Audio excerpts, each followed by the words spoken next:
Hello and welcome back, and that's right, today we want to do a very unusual face-off. We've done a lot of NAS comparisons, hell, it's the name of the channel, but today I want to talk about Plex, baby. I want to talk about these two NASes because right now this is an area of contention for many. Plex Media Server on a Synology NAS, again, goes together like a horse and carriage. It is just so good, and so many users, despite DSM-7 getting a little bit stricter about some of its apps, still like to use Synology NASes for Plex Media Server to enjoy all the media that they own rather than paying subscription charges and then never really owning the product. But when it comes to utilising a NAS for Plex Media Server, it's worth highlighting that things have changed quite significantly. And although many of you have either purchased the 920 in the last couple of years or are on the verge of buying it, have looked at that NAS and gone, oh, it looks like a pretty good job, I'm going to find out what exactly Synology have got in store. You have looked about what exactly Synology have got in store, which is this, the Synology DS1522, and gone, what's the deal with that CPU there? It's a valid point. One of the reasons the 920 was so popular as it was for Plex Media Server and multimedia users was that CPU. And Intel Celeron has got embedded graphics that can handle 4K and 1080p. And if you're a Plex Pass user, it means that you can use hardware transcoding. It allows Plex to be able to access a certain part of the CPU that's used for embedded graphics and then use it as a transcoding engine to allow multimedia that's a little bit more dense, or utilising a compression codec like HEVC or more to be able to play that bit better. Now, the new CPU inside the DS1522 that's starting to arrive in more systems is a Ryzen embedded processor there. This CPU, the R1600, is a dual-core 2.6 GHz CPU, so a higher initial clock speed with more threads, so again, more kind of semi-threads that you can use that can be burst up to 3.1 when needed, but it does not have embedded graphics, which for many has left them looking at it in terms of Plex Media Server use and being very curious about how it's going to run. Now, I don't know if it's already gone out, but I've already done a Plex Media Server test for this NAS. Maybe it's already gone live. But the purpose of today's video is to run a whole bunch of similar tests. I think it's 12 or 13 different tests we're going to run of media files on both of these NASes running Plex. And we're going to see how much resources each use and ultimately discover which one did it better. Now, there's going to be a bit more of a disclaimer here, but if you're only interested in the results, there should be, along the timeline, little chapters there, so you can skip ahead to when we do the testing. But otherwise, let me explain the nature of these tests. Number one, these have both been running on the local area network. We're not using remote internet access. Both of these were set up on the local area network, and they were connected to independently. We didn't try to access them on the same network at the same time. We ran one test on the 1522 and then one test on the 920, one after the other. So there's no question of the network there maybe getting a little bit too busy.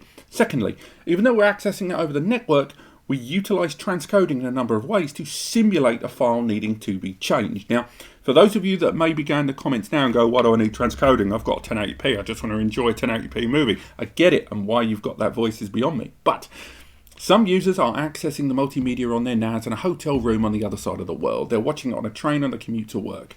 They may be using a limited internet connection. They may be using a device that has different client support in terms of codecs and format and compression licensing. Consequently, transcoding allows the system to reshape a file to be better suited to the destination client hardware. Something that in a network interface connection, when we're using the LAN, isn't going to be as straightforward. So transcoding test in the course of this video are going to show us how well these NASes deal with reshaping those files. It's also worth highlighting that Plex that we're utilising in both of these systems is going to be a Plex Pass account. We are allowing Plex to be able to take advantage of the full extent of the hardware on offer in both systems. We've gone into the encoder and make my CPU hurt mode, which is the most Duke Nukem thing I've ever read. And both of these are going to allow Plex to utilise the CPU to its full extent, whether it has an embedded graphics component or not. Another thing, we are doing the recording, we're utilising OBS on a Windows laptop, not using the onboard graphics card. We're only using CPU embedded graphics on the recording laptop with OBS. The reason being that if we utilise a graphics card, Chrome will sometimes offset some of the work towards the client hardware. Using onboard CPU embedded graphics, we're able to bar Chrome from taking advantage of it during the Plex client running in the window. So that was why sometimes when we're doing these tests, the frame rate may drop slightly. That's nothing to do with the NAS or Plex, that is to do with OBS. And when it does happen, I will highlight it in the recording. Next up, we are using the default architecture of these two systems. That means that the DS920 is going to be running on 4 gig of memory, whereas the 1522 will be running on 8 gig of memory. That's the default standpoint, but it doesn't really matter because Plex Media Server doesn't really need more than about 4 gig unless you are dealing with some horrendously dense media there, but I just thought I'd highlight it early on. Another thing I will highlight is you may have seen here on the channel, both in DSM6.2 and DSM7, that the CPU family inside this, that J4125, actually does have a driver fix that allows you to get more transcoding efforts out of this system. By default, the driver that the Synology NAS utilizes when transcoding within Plex isn't the right. It uses a kind of basic system default and doesn't really take advantage of the hardware. And there is a fix that you can apply that allows you to get into the preferences config of Plex within this NAS and allow it to do an even better job of transcoding. I say that because I have not enabled that for this video. In order to do that, you have to kind of go in, access an XML document, and although you can improve the performance there and allow Plex performance to be improved upon within the DS920 there, because it can, you know, take advantage of the right driver, we're not going to enable it because these are meant to be on their default stance, and this doesn't have that advantage that we can jerry rig. So for now, both of these are in their default setup with the latest version of Plex Media Server, using hardware transcoding fully enabled in a Plex Pass account, both being accessed over the local area network and accessing the exact same files. And I think that's pretty much it. Those are all the disclaimers. So why don't we just crack on, no more of that, and get straight on with the testing. Okay, so our first test is going to be a 720p file, and again we're running this in the original quality there, no transcoding. Top left of the screen 1522, top right of the screen the DS920 Plus. There's like a 1/4 of a second difference between the click of playback, but even between the two of them we're not seeing too much of a distinct difference there between them. We can look at the CPU and the memory. Obviously the memory is going to be different because one of these has got 8 gig by default, the other 4. And as you can see, both of them have just got a tiny little bump there along the line there, again, when we've started playing this file. Now what I'm doing now is skipping back and forward throughout the video here, just to see if the Plex Media Server will be able to keep up. And again, between the two of them, we're seeing little or no difference between how quickly it's responding and CPU utilization. Let's move on. So the next test is the same 720p file, but this time we're downgrading it to 240p for some transcoding testing.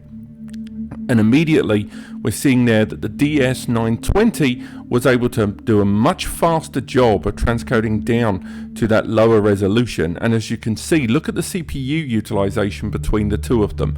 You can see the CPU utilization of the 1522 has spiked dramatically due to its lack of an embedded graphics component and therefore using raw power. Whereas the DS920 there, we did see a bump, of course, because what we're doing there in of itself is quite an arduous task, but still the spike was much lower there on the DS920. But do bear in mind it is still a quad-core processor and that can affect the way the graph is depicted, but it all comes down to percentages. Next, another 720p file, but a slightly higher bit rate. Just to give you an understanding, just focusing on a low-level file like this, don't worry, we won't be doing too much repetition. And as you can see, the pair of them played the file immediately there, straight off the bat. And again, fairly normal stuff there, little tiny bumpy lines there on the CPU and memory utilization, understandably pretty darn slow. But again, we can skip back and forth throughout these files very quickly, very easily there, all the way through, and not seeing any real delays there. We're talking a fraction, maybe a 1/7 and 1/8 of a second each time we're skipping along that timeline bar while we're streaming this over the network. So let's have a look now and see what happens when we introduce some transcoding, once again just like we did before with the previous file. So now we're transcoding a little easier now, 720 to 480p, not quite as arduous a task as we saw before, and as you can see, when we've transcoded there, it was borderline instantaneous on both of them there on screen. You do find that the closer the resolutions, the lesser the impact. And I know that seems like it would be obvious, but transcoding, depending on the extent to which you are doing, it really does make a huge difference. And 720 down to 480 is not really going to make a vast amount of difference there. So between two of these, I think once again we're seeing things that are absolutely fine, and we can't really give one an advantage over the other. So now we're making our way to 1080p files here, and again we're going with the same 1080p file we always try. Again, there's about half a second difference in terms of when play was pressed here and deployed, so again we're going to ignore that slight difference in how each of them started. As we see, again with regard to CPU utilization, we are seeing semi-regular bumps there on the DS920 Plus, but again a lot of that is just to do with the CPU having that lower frequency across all of the cores compared with that of the embedded Ryzen in the DS1522 there on the top left. But I will say, as we're skipping back and forward, the amount of time it's taking the NAS to pick up the ball, so to speak, is slower on the 1522. Now this is a pretty substantial downgrade in resolution here, as we go from 1080 to 160p or potato quality. And as we can see, unsurprisingly, the DS920 with its embedded graphics was able to take advantage of that transcode difference, the embedded graphics, to action that transcode significantly easier. And indeed, the 1522 has still yet to action that transcode there at the left hand side of the screen. We're seeing that CPU spike on the 1522, but still nothing really to write home about, and almost certainly as we see that spike dip down to 0, it means that this process has become insurmountable for the 1522 there. So again, another one for the DS920, absolutely killing it. Another example of how this 920's graphics help. Now we're moving on to the Jellyfish file, starting with a 1080p H.264 3 megabit file. Again, when it comes to the H.264s, you're not really going to see a vast amount of difference between these files. H.264 is going to run absolutely fine for the most part until you get to the denser resolutions. And both of these are able to play back this relatively low-level HD file with little to no impact there on the system services. So between the two of them, although transcoding it's not going to be manually actioned, for now this is absolutely fine. Next up, again, same 30-second file, but this time we're going from 3 megabit to 100 megabit there. So again, we're settling onto a much denser file, and it'll be interesting to see how they play. Now, the first thing that struck me there was that the 1522 managed to play the file first. Now, that could have been an anomaly with regards to pressing the play button, but again, maybe it is just the fact there was just more raw horsepower underneath comparative core to core. Now, if we look at both of them, they've both gone to a similar level of CPU utilization when playing this file. So once again, this only goes to underline once again that H.264 plays fine on either one of these in Plex. Now, here is our first 4K file, an H.264 120 megabits per second file there. So again, this is when things get tricksy, and neither one of these NASs I would recommend for native 4K playback anyway. And as you can see here, both of them have struggled out of the door. Bear in mind, a 120 megabits per second 4K UHD file is pretty hard going, you know. So what you're seeing here doesn't necessarily reflect as bad on either one of them. I was just kind of hoping that the 920 would at least, you know, trailblaze something here. But once again, 4K is always going to be a struggle, in Plex at least, compared with natively on either one of these NASs here. But so far, the 920 have still largely taken the lead on most counts.